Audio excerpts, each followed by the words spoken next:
And about 5 weeks out from the Curlin, Florida Derby, some scenes from last year's running with that very dramatic open as things have quieted down outside. Kind of a breezy Saturday morning and a rainy one as far as training hours went here at Gulfstream. But the horses are back in the barns enjoying breakfast, and we're getting underway. Kind of a breakfast Saturday edition of Gulfstream today with Jason Blewett and Acacia Courtney. Things have cleared up. That's the good news, Acacia. And we are on the turf with the exception of the early double. That's right. First two races off the turf. We had a maiden special weight with a few scratches, unfortunately, and then an allowance a mile in the turf in the second. So both of those races to be run on the main track, but the balance of the schedule, turf races are still on the turf, which is good news. And luckily, even throughout the card, not too many scratches. So that'll certainly help you when you're putting your multi-race wagers together. Definitely, and maybe a good advice to have off the bat, make sure you've got a Rod Ortiz Jr. covered.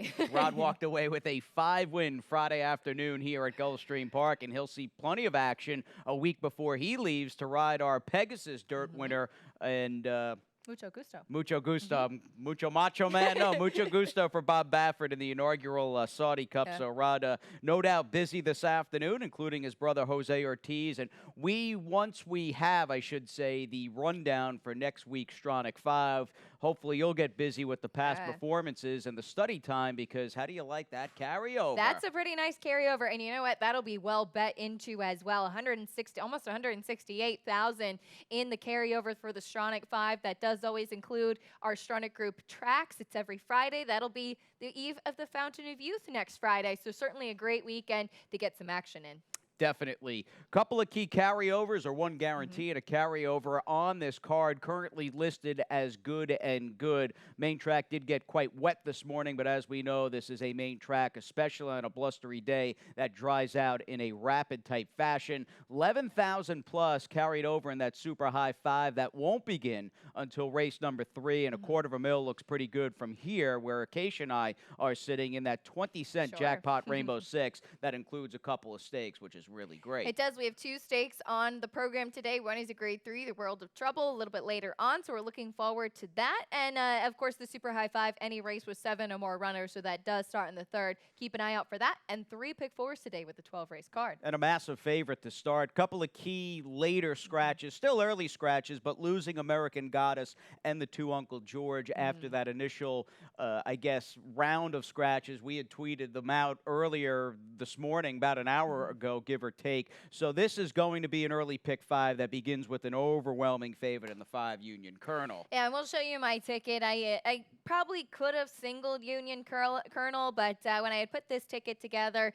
the other 2 horses that Jason had mentioned were still in, so my other picks got bumped up as a result. So I'm 3 deep here in the opener, and it is still an affordable ticket because I have a single a little bit later on. This opener might help. Ike is great, perhaps, who has some okay dirt form so far, and we'll see what we get from the Gargan first or to the outside. The 4th race today was where I wanted the most coverage. A relatively key scratch of U.S. Army Corps for Shug. That horse is out, but boy, there are some really interesting horses in this race. I'm really looking forward to that one, and it is still on the turf, and I'm singling Vincero a little bit later on in the 5th. This horse has just been razor sharp, and I know he's first off the claim for yet another barn, but I think given what he's facing today, this just might be the right spot. And trainer Kelly Breen's done some good work in the claiming box. That's right. Obviously, Flat Awesome Jenny seems like a meat highlight. She's won her last couple of starts. In fact, was very good here Thursday in the 9th race for Mr. Kelly Breen, winning her 3rd consecutive start. And Kelly, by the way, a week out from running,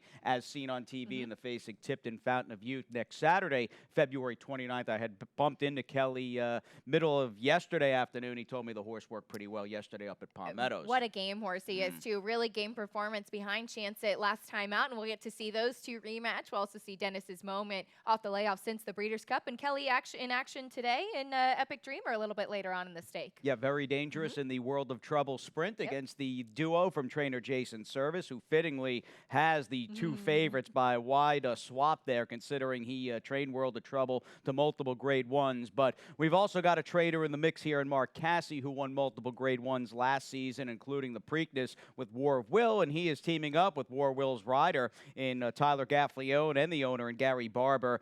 And you've just got speed and 4 very respectable races to date.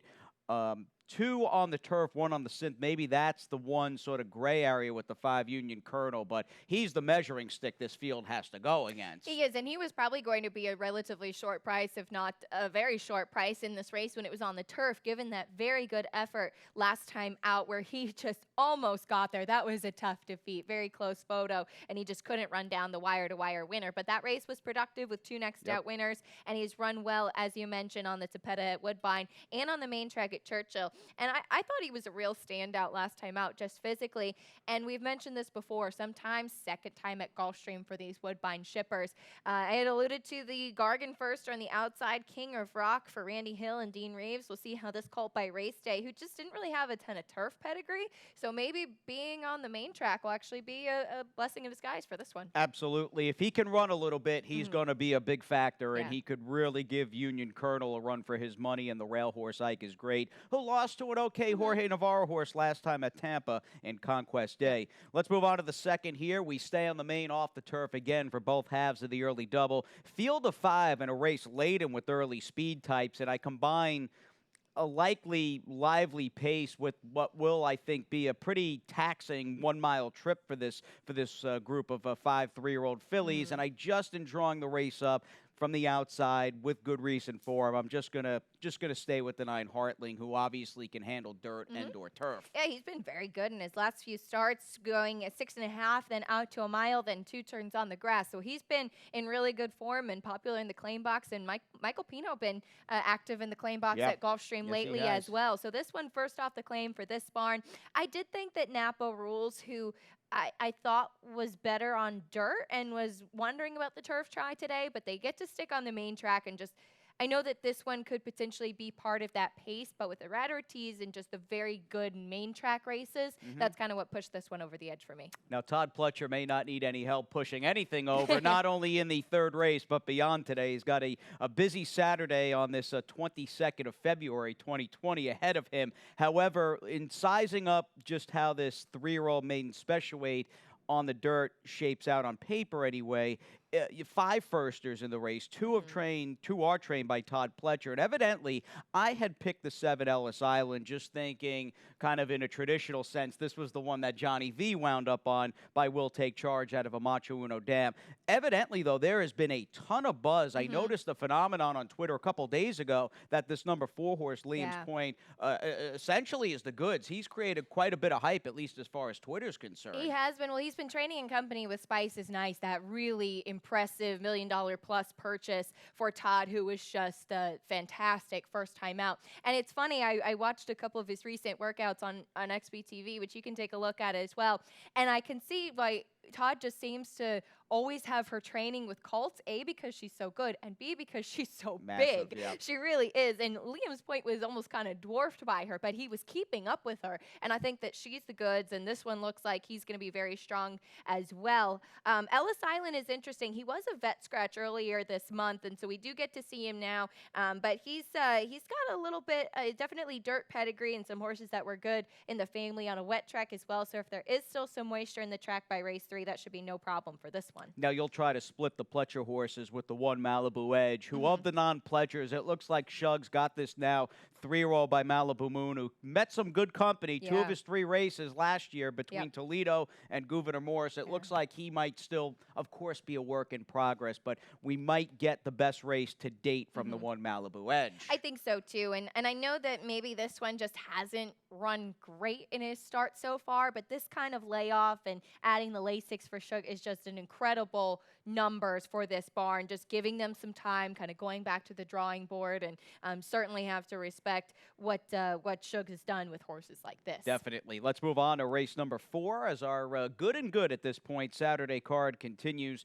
3-year-olds in this $50,000 maiden special weight race carded for the turf, and as it stands, our first race today on the grass, and a good little mix. I think at least as far as that race for favoritism, you get a horse who we're very familiar with and has good recent form here at GP on the grass at the 10 Voodoo Zip, running against a Todd Pletcher trained layoff runner by English Channel, who we have not seen race since right around the 4th of July, right before Saratoga began, in fact, up at Belmont Park. And let's discuss the 8 who I picked, Time for Trouble, first, who looked like he would get nothing on the far turn run as we pick it up midway around the far turn on the Widener turf course up at Belmont last summer, and he closes from very far back. Now, I guess to me, he's got a layoff, of course, but these horses tend to always run well here at Gulfstream for Todd. I guess if there was one concern of mine, it's catching a turf course as he angles out, and he'll come with that fast finish. He does, you would imagine, have to be pretty fit getting a more of a rain-softened turf course.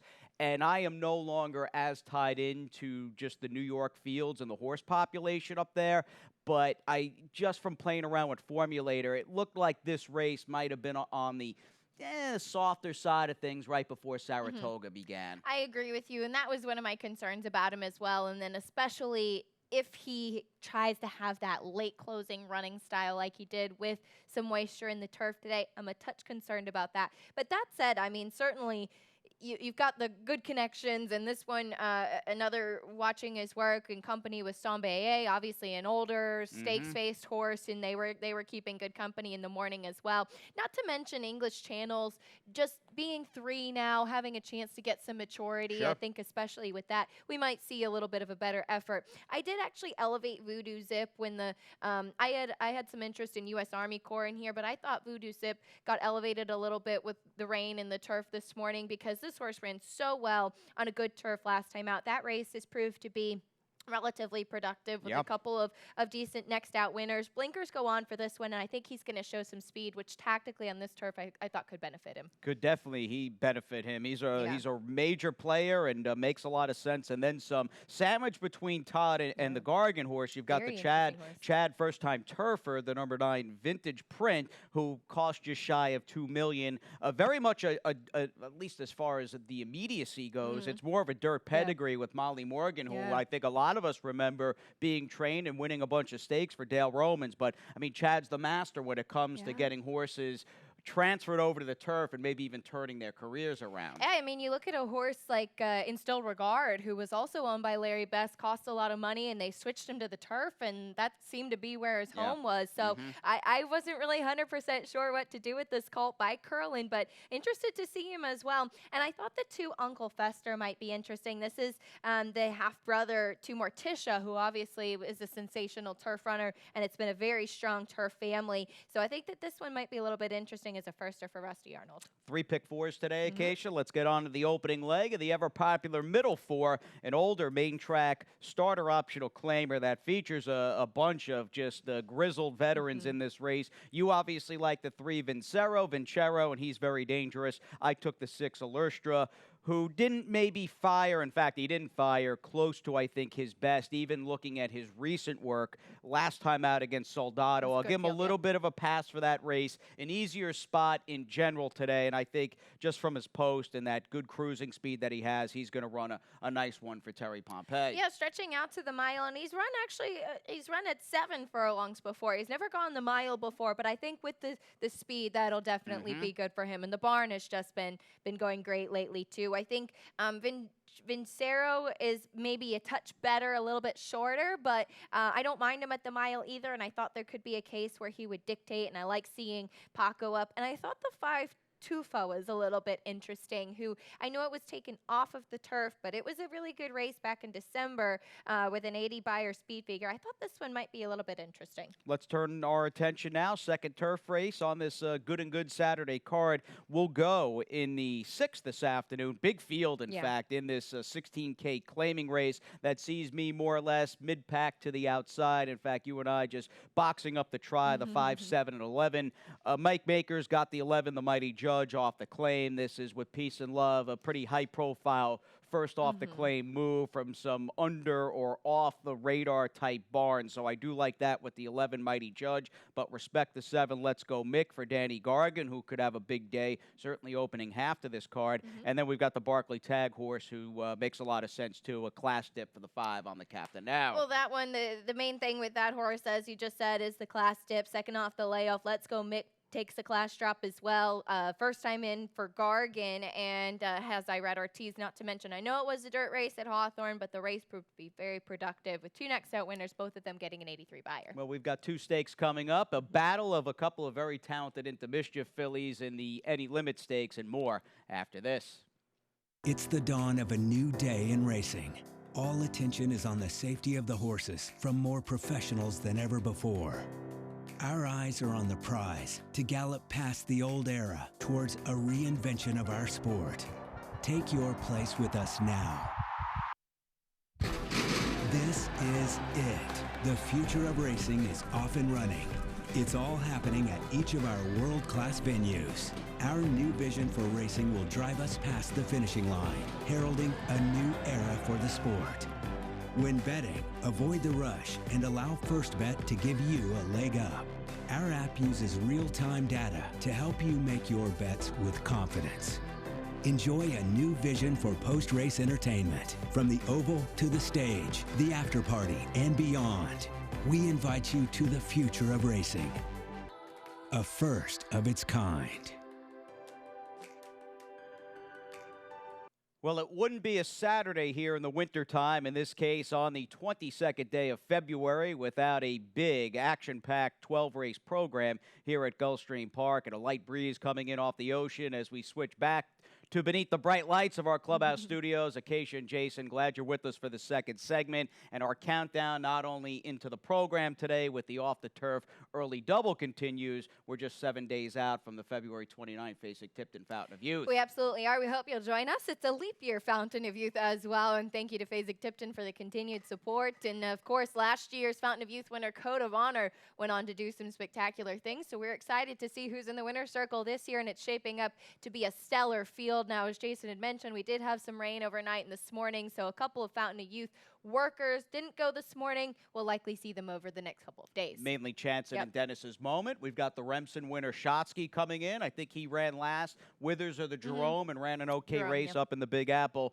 Looking forward to him. He's been a good story. I think Jeremiah O'Dwyer, right? Jerry O'Dwyer, great guy from Maryland. Really, really talented trainer as well. Yeah, it's nice seeing at this time of the year maybe names you're not so accustomed to get a chance in the limelight, get a chance to make the Kentucky Derby, and we'll have the Fountain of Youth in just 7 days. We've also got 250,000 reasons plus to get involved in today's 20-cent jackpot Rainbow Six. How's this ticket looking? All right. It's actually an affordable one today, as I do have a single, and I wanted to spread in a couple of other races, namely this opening leg of the sequence in a maiden special weight. My long shot today is Unconquered Lee, who I have been dying to get on the turf since his first start, and we're going to get to see that today, but I'm using 4 horses there. I think the 8th race is one of the most fascinating races on the card and could be a really big stepping stone, potentially with some future stakes-bound horses onto the Kentucky Derby trail. So really looking forward to getting to see those horses. And then my single comes in race 9 with the 2 Lasting Legacy.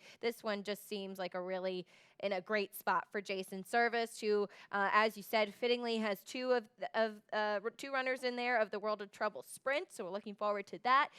3 deep in race number 10, and I'm just using the 2 Into Mischief fillies, which makes things very fun. Frank's Rocket and Sound Machine, both of whom have done some good things, and 2 deep to cap things off for 28.80. Sounds good. Race 7, big spread here, and rightfully so, between the Service horse leading West, who maybe had an illusory, quote-unquote, troubled trip last time out.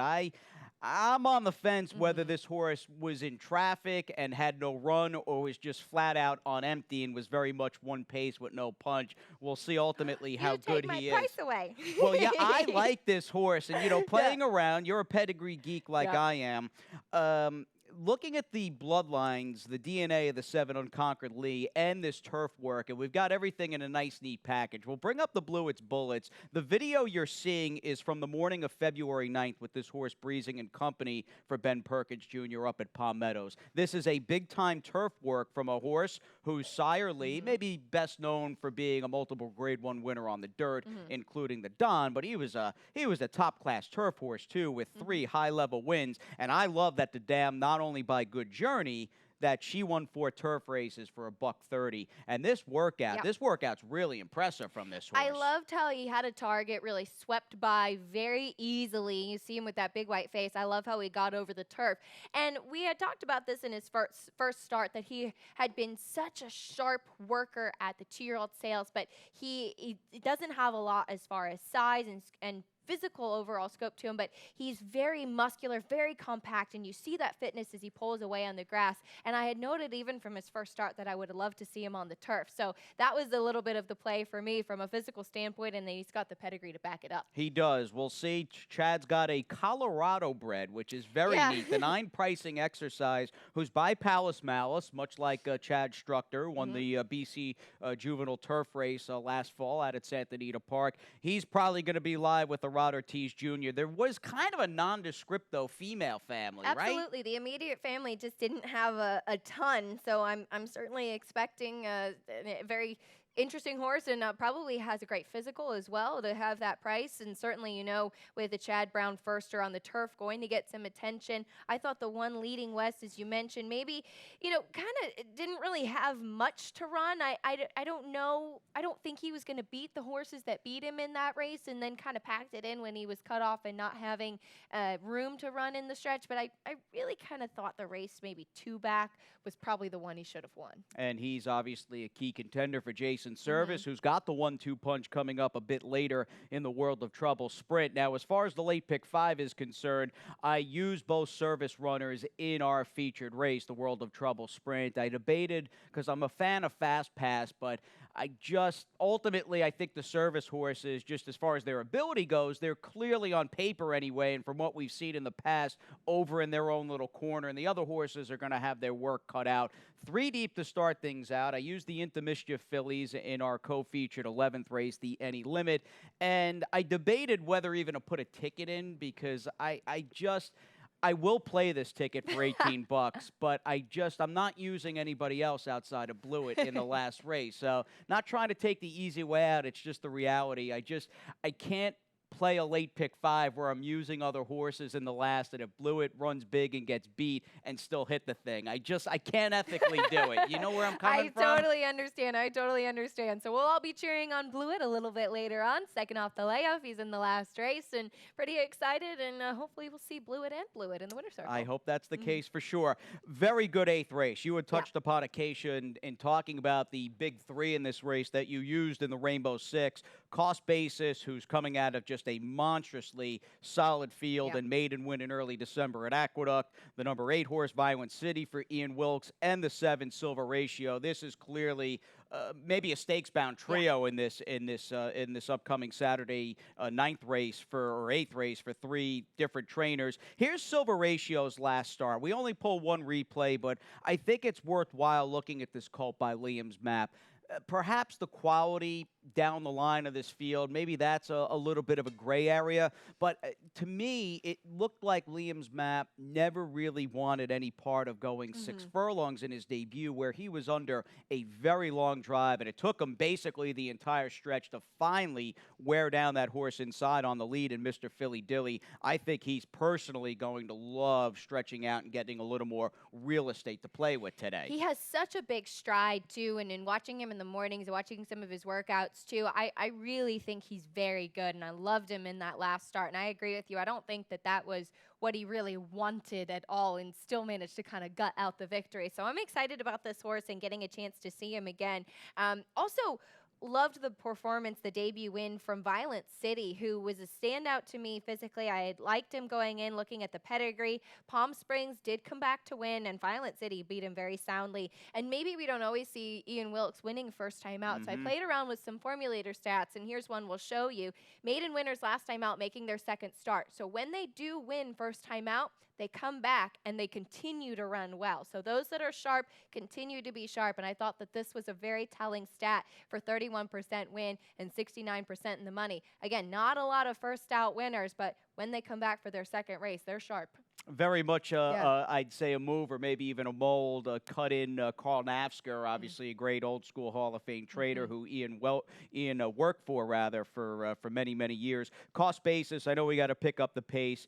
4 next out winners in the race he's coming out of, including Modernist. Yeah, absolutely. Very impressive how productive that race has been going a mile at Aqueduct. It took him a couple of starts to break his maiden, but here's another, it could be another big day for Into Mischief as well. It could be, and also another big day, 7 days out from Maximum Security running in the Saudi Cup for Jason Service, setting out that 1-2 punch in the World of Trouble, a Grade 3 sprint, formerly the Gulfstream Park Sprint Championship. A lasting legacy is obviously the now horse compared to even the or Admiral Lynch, excuse me. This horse possesses a big closing kick, and that was on display. A perfect storm. Unquestionably a perfect storm with XY Jet and Imperial Hint carving out that wicked pace in the Mr. Prospector, but still hard to argue when you're right behind Diamond Oops and fast pace aside at 7, finishing in front of a horse like Imperial Hint. And he had been in very good form prior to that. He had run the non-graded Mr. Prospector 2 starts back in Monmouth and won that impressively, then came back in our Grade 3 Mr. Prospector, and he wasn't able to beat Diamond Dupes, but there's Imperial Hint game as can be on the inside. Just the quality of the field that he faced last time, and I like him turning back slightly to 6 furlongs today. I think that's going to benefit him. As you said, Jason Service does have the 1-2 punch. Admiral Lynch coming in from Pennsylvania, and Tim Kreiser does exceptionally well in Pennsylvania. His numbers are very, very good. My uncle, my late great uncle, was a huge Tim Kreiser fan. That was his trainer forever. That's cool. Yeah. Mike Dubb, private buy with this horse off his last couple of starts up at Penn and Parks, and nice just complimentary uncoupled entry because this horse is a little more tactically inclined than Lasting Legacy. So Service unquestionably the barn to beat there in race number 9. As we move on to the 10th, we've got Todd Pletcher as the bullseye barn to beat and horse to beat. We'll skip the Largent. Why don't we show the Largent replay because we got to get going here. We'll show his last win in the lead up a bit later on from January 19th. But, I mean, this horse comes back off a layoff, cost a lot, obviously the big pedigree.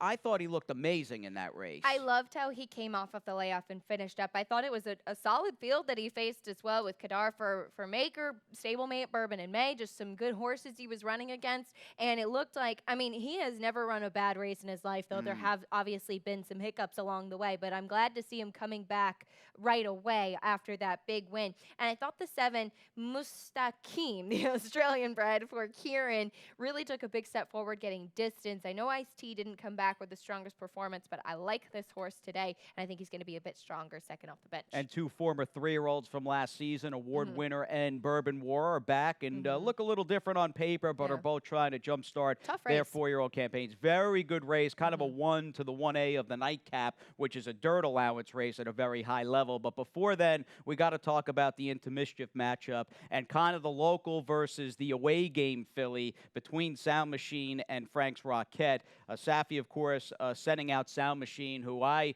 long considered she was the best 2-year-old filly that raced down here last winter, and I've been happy to see her put things together. Obviously, her last race was a big exclamation point win in the Glitter Woman. And let's throw to the breeze here from just last Sunday, both her and Chance at working Monday, excuse me, on President's Day for Safi. I really like this work, and Safi's very high on her that we're going to likely see the best effort of her career today, which is good because Frank's Rocket was obviously a classic horse last season as a 2-year-old for Bill Mott. Yeah, she's been very good. And certainly take nothing away from Sound Machine. She's been very sharp. She's been very impressive. I do like how she kind of pulled away from her mate a bit, just a kind of seasoning work as well, being outside, pulling away. She's very talented. She really is. And I do think this will be the toughest test that she's had to face because Frank's Rocket is a very good horse. She's faced Grade 1 company a couple of times.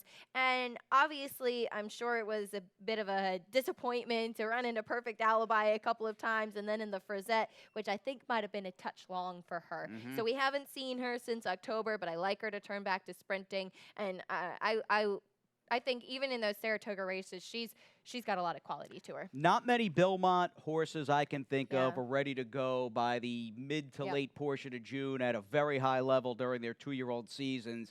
She's an outlier in that regard, and perhaps that just speaks volumes to her quality, and very anxious to see her back this afternoon with Johnny V, who rides my horse in the nightcap, back aboard for Todd Pletcher. That is the number 5 Blewett. I think he's just going to be like spectacular bid today, just walking over here in the last race. All kidding aside, though, and I'm wishing him the best of luck, I will say the number 5 Blewett, who I picked on top and you have second, the word is needed his last race, was a tired horse coming back, and his 4 subsequent works have been markedly better than his breezes prior to that January 10th return. Fingers crossed he runs big this afternoon. You've got him second, Acacia. You're going to take the number 3 horse in the nightcap. Believe me, I'm rooting for I you. know you I'm are. rooting for you. We'll all be screaming for Blewett a little bit later on, but I really thought Weather Whiz second off the bench. We're going to get to see a big performance from this one with a class drop as well for Jimmy Jerkins. All right, we're not taking a drop in class. We're going up in class. We bring on Pete Aiello, who's got those Saturday scratches and changes